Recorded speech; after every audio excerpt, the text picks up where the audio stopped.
Sí, buenas noches de nuevo a todos y a todas y gracias por escucharme. Eh, Estaba diciendo que todos estamos conscientes de que la vida es una constante pérdida. Si desde el momento de nacer ya perdemos ese espacio en el vientre de nuestra madre tan acogedor y, y pues vamos a lo largo de la vida viendo esas pérdidas, a veces pérdidas unas más pequeñas, unas más graves, unas menos graves. Vemos la experiencia de San Ignacio, que él iba con esta idea de ser un gran caballero y la herida que le causó ese cañón le troncha todos los planes que él tenía y lo lanza por un camino totalmente inesperado para él, por el cual no se sentía preparado. A lo largo entonces uno ve el plan de Dios, ¿verdad? Más adelante, que lo convierte en un gran instrumento de Dios para la salvación de él y de muchas personas y de muchos en el mundo.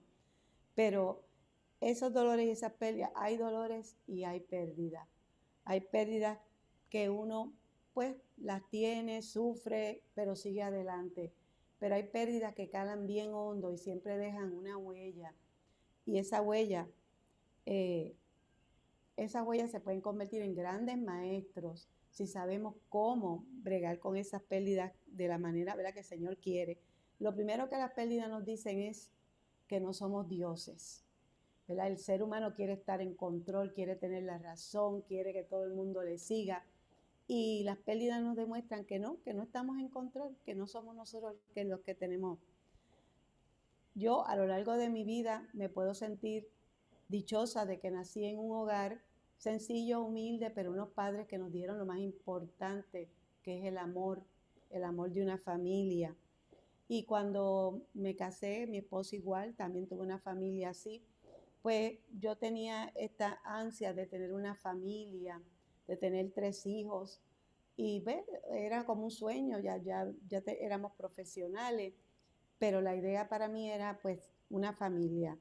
Y al principio no tuvimos muchos problemas, tuvimos nuestras 2 hijas biológicas sin ningún problema. Cuando tratamos más adelante de tener otro hijo, no llegaba, y aunque me hacía chequeo mi esposo también, todo estaba supuestamente bien, pero ese tercer hijo nunca llegó. Yo empecé a convencer a mi esposo que podíamos adoptar un niño, ya que teníamos 2 niñas, porque un niño pues es lo que queríamos, tener un tercer, y que así nos asegurábamos que íbamos a tener ese varoncito y que pues también pues podíamos darle acogida a nuestro hogar a un niño que no tuviera un hogar. Y así llegó nuestro hijo adoptado a nuestro hogar. Él tenía 3 años y medio en el momento que llegó. eh, y, y en ese momento pues yo sentí que mi familia se completaba y que, y que de ahí en adelante pues seguíamos. Yo empecé a estudiar una maestría, mi esposo con su trabajo. Y de momento, cuando mi hijo adoptado tenía 7 años, yo descubro que estaba embarazada y me tomó totalmente de sorpresa y de momento empecé a cuestionarle al Señor, porque en ese momento yo estaba terminando mi maestría y estaba como que ya yo estaba, ¿verdad?, set, como que ya yo tenía todo lo que necesitaba y era simplemente seguir adelante con nuestras vidas, echando adelante a nuestros hijos. Y yo le decía al Señor, pero ¿por qué tú me mandas ahora esta criatura que me vas a mandar? Y yo tenía hasta una inquietud de que, de que mi esposo, pues si era varón, se iba a encariñar y a lo mejor no iba a querer a nuestro hijo adoptado, todas esas idioteces o tonterías que pensaba. Pero a los 4 y medio meses de embarazo tuve un aborto espontáneo y no me lo esperaba. Mi hijo, mi esposo y mis hijas estaban fascinados con el embarazo, y ellos que iban a tener un hermanito y mi esposo que iba a tener otro hijo, y todos estaban emocionados. Y de momento llega este aborto inesperado, pero si el aborto me cogió de sorpresa, más sorpresa fue la depresión en la que yo caí, que yo misma me cuestionaba intelectualmente, pero ¿por qué? ¿Por qué?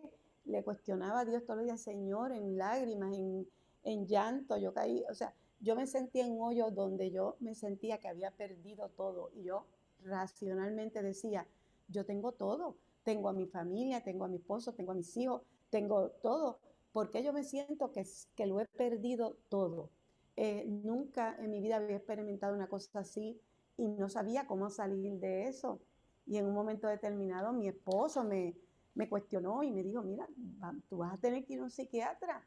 O sea, esto nos está afectando a todos.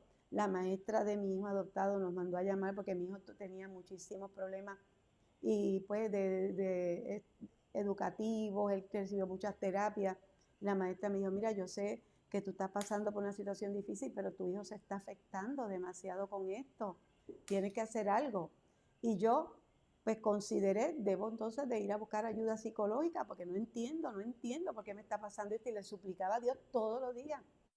Y un día fui a misa y en el momento de la comunión sentí como si Dios me liberara de aquel manto negro. Por eso esa cita de Isaías, le destaparé el velo que los cubría, porque yo me sentía así, literalmente que me habían quitado como un manto negro de encima. Y de momento yo llegué esa noche a mi casa, yo había ido sola a la misa esa noche, llegué a mi casa con una alegría, cantando las canciones de la misa. Yo estaba, y mi esposo y mis hijas me miraron con la actitud de, ahora sí que la perdimos de verdad, ahora sí que se nos fue. Pues, pero sin embargo, esa sanación que yo recibí y ese dolor tan grande era para prepararme para la gran pérdida, que yo pensaba que esa iba a ser. Sin embargo, eh, eh, yo, mi hijo, no, al principio cuando nosotros lo adoptamos, porque no lo adoptamos a través ni de servicios sociales católicos, ni de servicios sociales en Puerto Rico, aunque tratamos esas vías, no se nos dieron, llegó a nuestra casa de otra manera y no sabíamos su background, y en su background después nos fuimos enterando poco a poco que él había sido un niño abusado en todos los sentidos, maltratado, abandonado, y nosotros lo llevamos a terapia psicológica, a terapia educativa, terapia, todas las terapias posibles del mundo, pero ahí yo descubrí algo. Uno ve estos jóvenes hoy en día que están perdidos, que se meten en la droga, que matan por matar, y a veces pensamos, pero ¿qué pasó ahí? ¿Qué pasó con la familia? ¿Qué pasó con todo? Yo traté, desde que mi hijo llegó a nuestro hogar, de darle el amor que él no había tenido, de darle todo lo que no había tenido. Y mi hijo no creía ni que lo amáramos y no quería oír hablar de Dios ni del amor de Dios. Por más que yo trataba de hacerle entender, mira, Dios quiere que crezcamos en una familia, que nos amen. Y cuando eso no es posible, Él busca entonces otras familias para dar el amor. Y yo te amo, o sea, tú no naciste en mi vientre, pero te amamos como si hubiera... Bueno, mis hijas se pusieron celosas, ellas decían que yo quería a mi hijo adoptado más que a ella, porque le tenía que dedicar tanto tiempo y tanta atención y enfatizarle tanto. Sin embargo, como él tenía una autoestima tan pobre por la misma cuestión, y a pesar de todas las terapias y de todo, yo me acuerdo que una psiquiatra una vez nos dijo, mira, tu hijo es una oveja disfrazada de lobo, porque él quiere que lo acepten, y como no lo aceptan por vías normales, porque no se destaca en nada, no se destacaba en deporte, no se destacaba en la escuela, no se destacaba en nada, y yo lo puse en niño escucha, en todo, y en todos sitios tenía problemas, en el sentido de que como que parecía que tuviera problemas, que fuera hasta un poco retrasado, y yo sabía que no, porque en casa cuando yo estudiaba con él me daba cuenta que no, pero él actuaba así, pues entonces él se buscó amistades, las amistades erróneas, ¿verdad? Amistades que lo aceptaban como él era. Y esas amistades, por más que yo trataba de buscarle mejores, no lo lograba, no lo lograba. Y, y eventualmente mi hijo llegó a probar droga, llegó a desviarse y cayó en la cárcel. O sea, fue algo, yo me sentía como un carrito que tú tratas de detener y aguantar, y por más que puedas, se va a ir por ahí, no importa qué. Y me acuerdo que en un momento que me llamaron de la escuela para decirme que lo iban a botar de una escuela especial, supuestamente para este tipo de niños problemáticos. Cuando yo llegué allí y les dije, pues, que mi hijo era adoptado y su situación, entonces las maestras decidieron darle una oportunidad. Y yo iba por el camino pidiéndole, cuestionándole a Dios, llorando, suplicándole, pero Señor, yo no te entiendo. Si estos niños nacen en sitios donde los abandonan y los maltratan y encuentran un hogar, entonces, ¿qué podemos hacer entonces? ¿Qué va a pasar con estos niños que son abandonados si no le podemos dar lo que queremos porque no lo entienden, no lo aceptan? Y esa fue mi angustia y mi sufrimiento por mucho tiempo. Mi hijo fue a la cárcel, pero sin embargo lo que yo creía que era mi fracaso total como madre, resultó en el plan de Dios que esa experiencia de la cárcel, y total fue por una bobería, pero era que ya, o sea, ya no sabíamos qué más hacer y dijimos, mira, esto es lo que se ha buscado por tantos años, no podemos hacer nada. Pero mi hijo en la cárcel fue a centros de desvío y allí empezó a ir a hablar de Dios y entonces nosotros no fallábamos en irlo a ver y créanme que para las familias que tienen personas en la cárcel es una experiencia bien humillante porque te hacen sentir mal, te miran como que por tu culpa tu hijo está aquí, que tú hiciste mal. O sea, no, la gente muchas veces no entiende y te hacen sentir mal. Y, y, este, y nosotros nunca le fallamos, nunca. Y él un día me dijo, mami, ustedes nunca dejan de venir. Y aquí todo el mundo, todos mis compañeros, las familias dejan de visitarlo y ustedes nunca me han fallado a mí. Y él me dijo, ahora sí que yo creo que de verdad tú me amas y que papi me ama. Y, y pues, o sea, eso fue como que, wow, tuvo que llegar a esto para poder entender. Y también me dijo un día, mami, ahora entiendo lo que tú me querías decir de Dios y yo acepté a Dios en mi vida. Y yo quisiera hablarle a tantos jóvenes para que no cayeran en esto que yo me desvié. Y yo decía, pues a lo mejor esa es la misión que Dios te tiene para ti. Y cuando ya yo creía que estábamos saliendo, mi hijo tenía 21 años, 23, creía que ya estábamos saliendo del túnel. Eh, Mi hijo salió de la cárcel y a los 3 meses lo mataron y todavía el sol de hoy, ya hace 20 años, no sé ni quién ni por qué, porque él estaba tranquilo, ya no usaba droga, él se pasaba con nosotros, él hablaba con nosotros, no sabemos qué pasó. Sin embargo, yo cuando oí la noticia de que mi hijo había aparecido muerto, eh, yo lloraba y sentía que mi hijo me decía, mami, no llores, tú llevas tantos años llorando por mí, no llores, yo estoy bien, ahora estoy bien.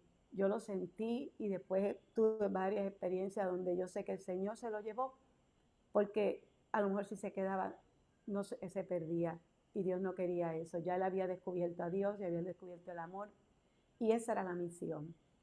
Y pues yo sí me dio una visión para tantos jóvenes. Ahora yo puedo entender que muchos jóvenes que nunca han conocido el amor de un hogar, de una madre, de un padre, no pueden entender el amor divino. Y la misión nuestra, yo he tratado a través de poderle enseñar eso. Yo fui maestra de religión muchos años en una escuela para niñas, para adolescentes, ¿verdad? Y yo les daba mi testimonio como cuando ustedes se casen y tengan hijos, denle el amor, porque, y créanme, ahorita estaba oyendo a una mamá que decía, yo quisiera que mi hijo alguna vez me dijera que sí, que todo lo que yo le estoy diciendo lo está oyendo. Pues mira, sí, lo están oyendo, porque mi hijo, yo cuando le hablaba y le hablaba y le hablaba, aquello parecía que se iba por un agujero sin, ¿verdad? Que aquello, pero yo hablaba para desahogarme y le decía las cosas y después resulta que todo lo que yo le había dicho, él me lo decía a mí para atrás, mami, mira esto y aquello, y yo decía, tú me estabas escuchando, eso era lo que yo te decía, tú de verdad me estabas escuchando. O sea que Dios tiene unos caminos misteriosos y yo sé que la misión mía, una vez fui a una misa y el sacerdote lo dijo, no podemos entender el amor de Dios porque es un amor incondicional y solamente aquel que ha amado a alguien que no se merece quizás nuestro amor, quizás podemos un poquitito de lo que es el amor incondicional de Dios. Y yo sé que yo oí esas palabras porque yo le cuestionaba a Dios, pero si yo trato de darle amor, Señor, ¿y por qué no lo quiere aceptar? ¿Por qué? Así mismo está Dios pidiéndonos a nosotros, ¿por qué no me aceptan? ¿Por qué no entienden mi amor? ¿Por qué no me creen? Así que este es mi testimonio, ¿verdad? Y quisiera que a través de él ustedes pudieran entender Mi hijo me dejó un nieto que ya tiene 20 años y al que hemos podido ayudar con su mamá, está estudiando, y por lo menos esa satisfacción. Y yo sé que mi hijo ya está con el Señor, que su experiencia dolorosa de vida pues lo ayudó a sanar muchas heridas que él tenía, y, y que, y que nos dejó, yo aprendí mucho, o sea, yo dije que fue un taller de 21 años con mi hijo, porque él llegó a mí a los 3 años de edad, él estuvo conmigo 20 años, y con mi esposo y con mi familia, para que aprendiéramos a amar y aprendiéramos a no ser prejuiciados. A veces tenemos tantos prejuicios cuando vemos jóvenes perdidos por ahí y no vemos, hay que ver, hay una película que yo se la recomiendo, es viejita, Antoine Fisher, que es con Denzel Washington, el muchacho no me acuerdo, que ilustra esto que yo le estoy diciendo de una manera increíble. Se la recomiendo, ¿verdad? Se la pueden conseguir y verla. Pero pues yo sí sé que yo crecí en la fe, crecí en ver que Dios actúa de una manera que a veces no podemos entender cuando Él dice mis caminos no son sus caminos, porque yo pude aprender y valorar, y toda mi familia extendida también, todas mis amistades, todo el mundo, que a veces me miraban como que, ¿por qué tú adoptaste a ese muchacho?